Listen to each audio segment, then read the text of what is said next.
જય શ્રી કૃષ્ણ, જય માતાજી, જય મહાદેવ। તો મિત્રો 2026 આવી રહ્યું છે, તો એ વખતે આ ટાઈમમાં આપણા ગ્રહો આપણી પર શું શું અસરો કરે છે અને 1 થી 12 રાશિ એટલે મેષથી મીન રાશિ જે કઈ રાશિ છે એ દરેકે 12 રાશિઓમાં શું શું ફેરફાર થવાના છે એ બધું બતાવવાનો છું। અને બીજું કે આ ટાઈમમાં ગ્રહોની ચાલ કેવી છે અને તે દરેક ગ્રહો આપણા ઉપર શું અસર કરશે એ દરેક વસ્તુ બતાવવાનો છું। તેમાં તમને દાખલા તરીકે ઘણાને લગ્ન માટે લગ્ન ઉત્સુકો એને માટે, કોઈને સંતાન નથી એની માટે, કોઈને ફોરેન જવું છે એને માટે શું કરવું જોઈએ, કોઈને નોકરી ધંધામાં કંઈ તકલીફ છે તો એની માટે શું શું કરવું જોઈએ એ દરેક હું ઉપાય બતાવીશ અને સાથે સાથે એમની પરિસ્થિતિ જે કંઈ હશે એ પણ બતાવીશ। તો આ વિડીયો અંત સુધી જોજો જેથી તમને દરેક વસ્તુનું નિરાકરણ મળશે અને તમારે 2026નું વર્ષ સારું જશે।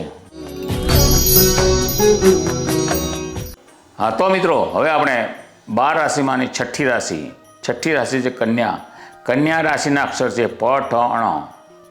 આ રાશિમાં આ વર્ષે કેવું છે એ આપણે જાણીશું અને આ રાશિમાં એકંદરે ઠીક છે, બહુ સારું ના કહેવાય અને ખરાબે ના કહેવાય, એટલે કોઈ જાતની ચિંતા કરવાની જરૂર નથી। અને છતાંય જેવું ચિંતા જેવું જે કંઈ લાગશે એના ઉપાય હું તમને કહેવાનો છું, એટલે તમે ટેન્શન મુક્ત રહેજો।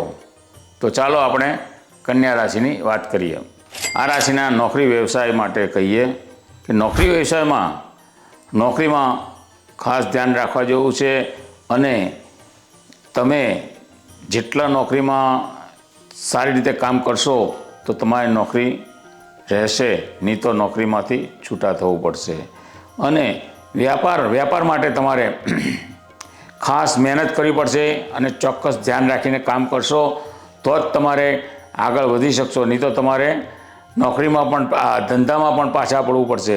અને વ્યવસાય જે કંઈ વ્યવસાય કરતા હશો એમાં તમારે ધ્યાન રાખવાનું અને બીજા કોઈના કહેવા પ્રમાણે કરશો તો તમને નુકસાન જ છે, કારણ કે એ તમારા હરીફ શત્રુઓ તમારું સારું કરવા માગતા નથી હોતા અને તમારું ખરાબ કરવા માટે ઊભા થયા હોય છે।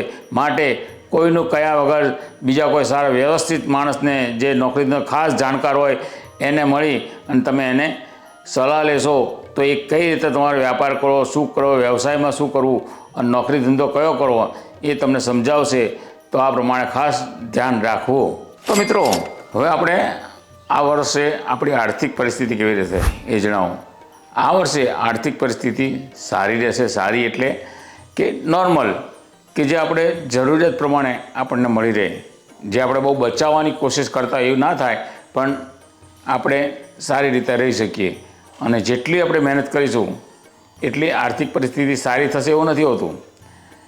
એ આર્થિક પરિસ્થિતિ કુદરતી જ તમને ઓચિંતાનો કોઈ ફટકો આવી જાય તો તમારે પૈસા જે બચાવ્યા બધા જતા રહે, માટે બચાવવાનું ખાસ ધ્યાન રાખવાનું અને સારી આર્થિક પરિસ્થિતિ છે તો તમારે પૈસાની બચત કરવાની અને જે તમારી આવક હોય એનાથી ઓછી જાવક કરવાની, જેથી કરીને તમારા ઘરમાં બચત રહેશે। તે બચત ભવિષ્યમાં તમને કામ લાગશે અને તમારે કોઈની પાસે લેવા નહીં પડે। આ વર્ષનું લગ્ન જીવન સારામાં સારું છે। આ વખતે જેને પોતે પોતાની ઈચ્છા પ્રમાણે જેને પસંદ કર્યા હોય એની સાથે એના લગ્ન થવાના યોગ છે। અને બીજું કે કોર્ટ સંબંધી તમે લગ્ન કર્યા હશે તો ત્યાં આગળ તમારે વડીલોની સલાહ લઈને જો તમે આ પ્રમાણે કરશો તો તમારો લગ્ન સક્સેસ થશે, આટલું ધ્યાન રાખવાનું। અને બીજું કે જેને સંતાન ઈચ્છુક છે એ લોકોને સંતાન થવાની પણ શક્યતા ઘણી જ છે। હવે આપણે વિદ્યાભ્યાસની વાત કરીએ। આ વર્ષમાં સંતાનોને વિદ્યાભ્યાસ સારો થશે, પણ જે એક વાત છે કે મા બાપે ખાસ કાળજી રાખવી પડશે અને કદાચ સંતાનને તમે ફોરેન મોકલવા માગતા હશો તો પણ એ જઈ શકશે।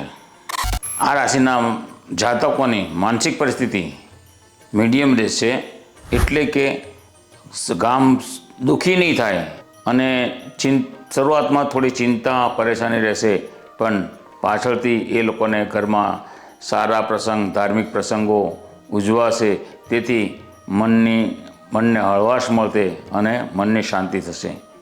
અને બીજું આરોગ્ય માટે માં તમારે ખાસ એક વાત ધ્યાન રાખવાની, ઇન્ફેક્શન જેને થતું હોય એણે બહુ જે રોગ હોય છે ઇન્ફેક્શનવાળા, કે હવામાં ઉડતા રોગ છે, આ છે તે, એનાથી દૂર રહેવાનું અને એનાથી સેફટી રાખવાની.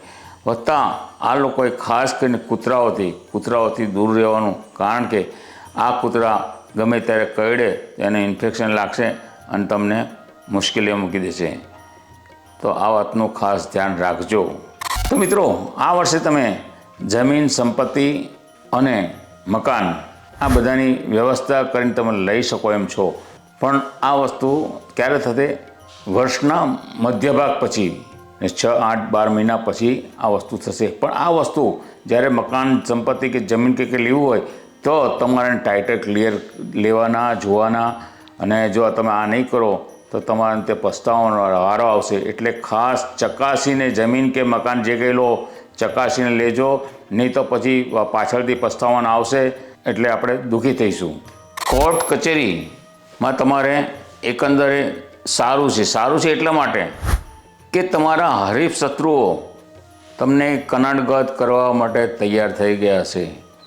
પણ એ વખતે તમે આત્મવિશ્વાસપૂર્વક વ્યવસ્થિત કામ કરશો ત્યાં આગળ, અને કોર્ટમાં તમે રજૂઆત વ્યવસ્થિત કરશો તો તમને કોઈ વાંધો નહીં આવે, તમારી જીત થશે. અને જે કાયદેસરના કરવેરાને જે ભરવાનું હોય છે એમાં તમારા પૈસા તમારે ભરવા જ પડશે. જો એ નહીં ભરો તો એથી વિશેષ તમે હેરાન થશો. માટે કોર્ટ કચેરીનું ખાસ તમે ધ્યાન રાખજો કે જેની અંદર આપણે કોર્ટ કચેરીને ધક્કા ખાવા ન પડે. આ વર્ષે મહિલાઓને સારામાં સારી તક છે, એને સરકારી નોકરી મળવાની તક છે, અને એને સારામાં સારા ચાન્સ નોકરીમાંથી મળે એમ છે, બઢતી પણ મળે એમ છે. અને બીજું કે એમને સરકાર તરફથી અમુક લાભો મળી શકે છે. તો આ વર્ષમાં એની માટે પ્રયત્ન કરશે તો અવશ્ય એને સરકારી લાભો મળશે અને એને સારામાં સગવડતા મળશે. બીજું કે કુટુંબમાં પણ બધા એને સહકાર આપશે. એટલે ખાસ કરીને આ વર્ષ એમની માટે સારું છે. તો મિત્રો, આપણે આ રાશિના બધી વસ્તુ જાણી લીધી, પણ હવે તમને ઉપાય જણાવી દઉં. ઉપાયમાં ખાસ કરીને એક તો કૂતરાને તમારે સવારે જ્યારે પણ નોકરી જાઓ કે ઘરે હો, સવારે તમારે ગોળ રોટલી અને ઘીવાળી રોટલી કૂતરાને ખવડાવવી, જેથી એ તમને કરડે નહીં અને તમારું રક્ષણ કરે. અને બીજું કે આ રાહુનો કારક છે. અગાઉ હું બોલ્યો કે આરોગ્ય બાબતમાં તમારે આ રીતનું થઈ શકે છે, એટલે માટે આ વસ્તુ કીધી છે. અને બીજું ગુરુ તમને સદબુદ્ધિ આપે, તમારામાં પાવર આપે. જેનો ગુરુ પાવરફુલ એના બધા ગ્રહ પાવરફુલ. એટલે માટે તમારે ગુરુ માટે ચણાની દાળનું કે પીળી વસ્તુનું દાન કરવું જોઈએ. અને શક્ય હોય તો કોઈ ગરીબ ગરબું જતું હોય એને આપણી પાસે શક્ય તાકાત હોય એ પ્રમાણે આપણે ભોજન કરાવી દેવાનું, કે કંઈ પણ નાસ્તો કરાવી દેવાનો ભૂખ્યા માણસને, તો પણ તમને ખૂબ જ લાભ થશે. અને ગાયને રોટલી આપો, ગોળ આપો, ઘાસ ખવડાવો. અને તમારે શનિ માટે ગાયને અડદ અથવા અડદની દાળ અને ગોળ એવી રોટલી શનિવારે ખવડાવવાની. અને કોઈ ભિખારી હોય એને તમે કંઈ જમાડશો તો પણ તમને સારું રહેશે. અને શનિવારે કે મંગળવારે સુંદરકાંડના પાઠ કરો, હનુમાન ચાલીસા કરો તો પણ તમને ઘણું સારું રહેશે. તો આ વિડીયો તમને ગમ્યો હોય તો તમે તમારા મિત્ર સર્કલ અને કુટુંબીજનોને શેર કરજો અને બધાને કહેજો કે આ વિડીયો જોવે. જો તેમની કંઈ તકલીફ હશે તો આ કરવાથી તેમની તકલીફ દૂર થઈ જશે. અને અમારી ચેનલ જો કદાચ સબસ્ક્રાઈબ ન કરી હોય તો તમે સબસ્ક્રાઈબ કરજો. અને અત્યારે હું હવે રજા લઉં છું. તો સૌને જય શ્રી કૃષ્ણ.